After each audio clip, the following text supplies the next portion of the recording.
For this video, I'm going to show you how I use D16's Decimort 2 to create classic video game phrase style effects. We're going to use this phrase here, Ready Player One. Ready Player One. First thing I want to use is a high pass filter and get rid of all this low end. So we'll just use Logic's EQ here and we'll move it up. Let's change the dB per octave so we get it as steep as possible. And let's have a listen. Ready Player One. Ready Player One. Ready Player One.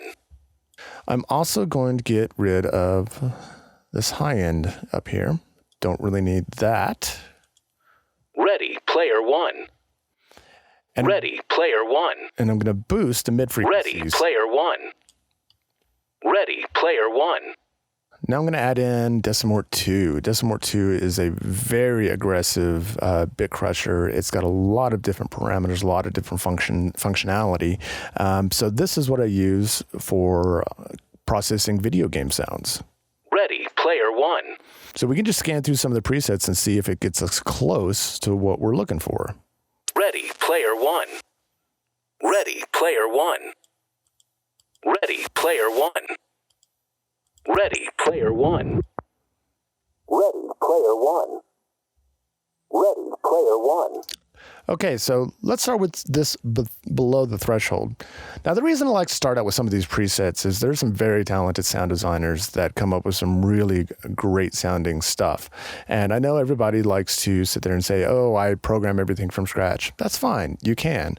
But there's no shame in using presets and using them as a starting point.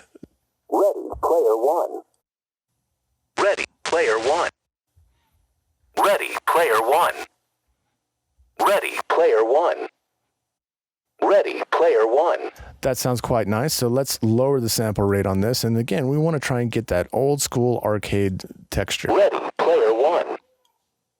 Ready Player One. Ready Player One. Ready Player One. Ready Player One. Ready Player One.